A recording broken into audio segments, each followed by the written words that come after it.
Robert Kiyosaki की rich dad poor dad सिर्फ एक किताब नहीं है, बल्कि पैसे के बारे में सोचने का एक बिल्कुल नया तरीका है जो आपकी फाइनेंशियल माइंडसेट को हमेशा के लिए बदल देगी। ये किताब दो अलग अलग पिताओं की कहानी है। एक गरीब पिता जो हाईली एजुकेटेड था लेकिन फाइनेंशियली स्ट्रगल करता रहा, और एक अमीर पिता जो फॉर्मली एजुकेटेड नहीं था लेकिन फाइनेंशियली ब्रिलियंट था।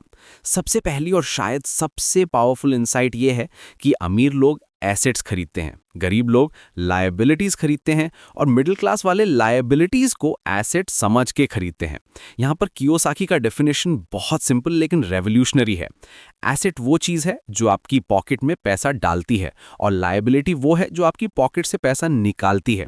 तो आपका घर, जिसे आप एसेट समझते हैं, एक्चुअली एक लायबिलिटी है, क्योंकि उसमें ईएमआई, मेंटेनेंस, टैक्सेस सब कुछ आपकी पॉकेट से जाता है।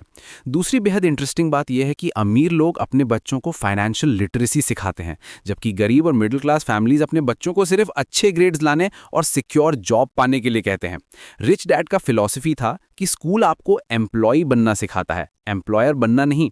वो कहते थे कि अगर आप फाइनेंशियली फ्री होना चाहते हैं तो आपको बिजनेस और इन्वेस्टिंग के बारे में सीखना होगा, सिर्फ अच्छी सैलरी के लिए काम करना नहीं।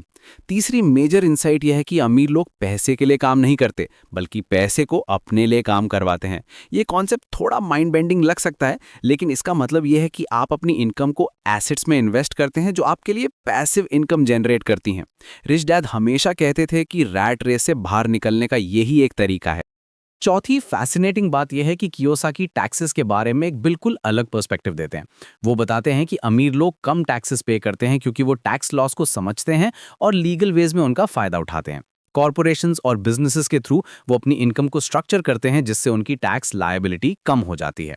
पांचवी यूनिक इंसाइट यह है कि फाइनेंशियल इंटेलिजेंस में चार मेन स्किल्स होती हैं: अकाउंटिंग, इन्वेस्टिंग, अंडरस्टैंडिंग मार्केट्स और लॉ।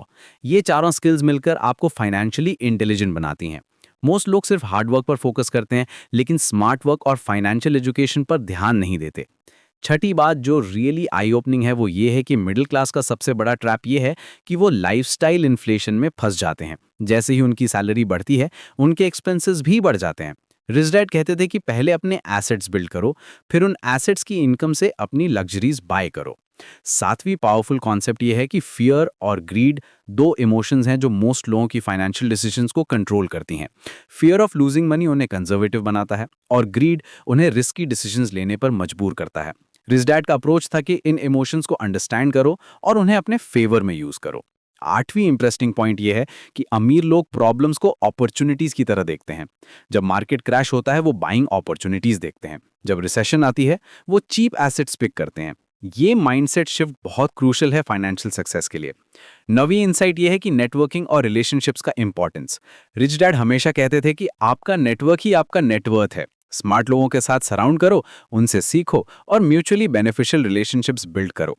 10वीं और शायद सबसे इंपॉर्टेंट बात यह है कि एक्शन लेना जरूरी है। नॉलेज विदाउट एक्शन बिल्कुल यूजलेस है।